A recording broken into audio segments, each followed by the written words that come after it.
किस उद्देश्य से मुझसे बात करते हैं?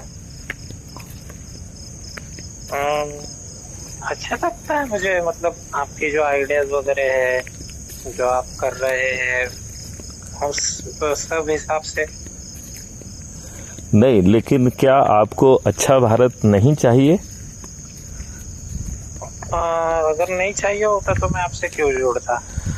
नहीं, लेकिन जुड़ने के बाद तो आपने अपने एक भी मित्र, अपने परिवार के सदस्य, अपने रिश्तेदार, अपने पड़ोसी या जिन संगठनों से आप जुड़े रहे हैं उनके किसी भी व्यक्ति को नहीं जोड़ा है।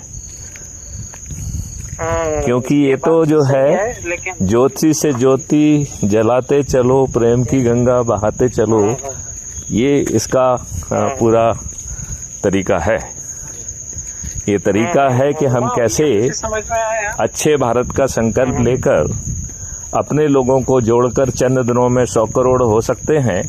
फिर इन राजनेताओं को आपके चरण में बैठने के अलावा और कोई दूसरा विकल्प नहीं होगा, अन्यथा उनकी पराजय तय है।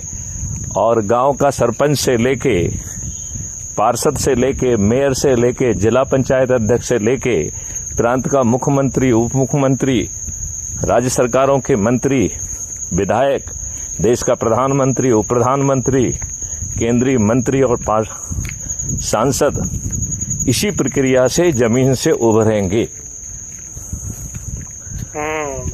बात समझ में आ रहा है? सही, समझ में आ रहा है। लेकिन हम जो शासकीय सेवक तो इन राजनेताओं के चरण सेवक बनने में ही अपना कल्याण समझते हैं।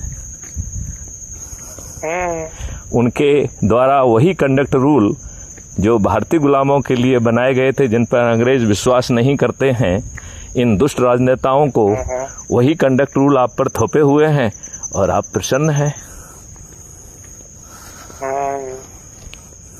क्या मैं गलत बोल रहा हूं? नहीं, बिल्कुल सही बोल रहे हैं। तो हम लोग बोलते क्यों नहीं हैं? अच्छा, ये बताइए, संविधान में प्रधानमंत्री के पास मेरे हिसाब से केवल एक ही अधिकार प्राप्त है कि वो अपने मंत्रिमंडल के लोगों के नाम रिकमेंड कर सकता है कि मंत्री किसको बनाया जाए। इसके अलावा दूसरा कोई अधिकार संविधान ने प्रधानमंत्री को नहीं दिया है। बाकी सभी अधिकार जो है काउंसिल ऑफ मिनिस्टर में बने हुए हैं। फिर ये कैसे प्रधानमंत्री हैं जो काउंसिल ऑफ मिनिस्टर को ना तो कॉल करते हैं, ऑल इंडिया रेडियो में जाके अनाउंस करते हैं कि युद्ध विराम है, यूनाइटेड नेशन में हम जा रहे हैं। क्या ऐसा अधिकार हमारे प्रथम पूजनीय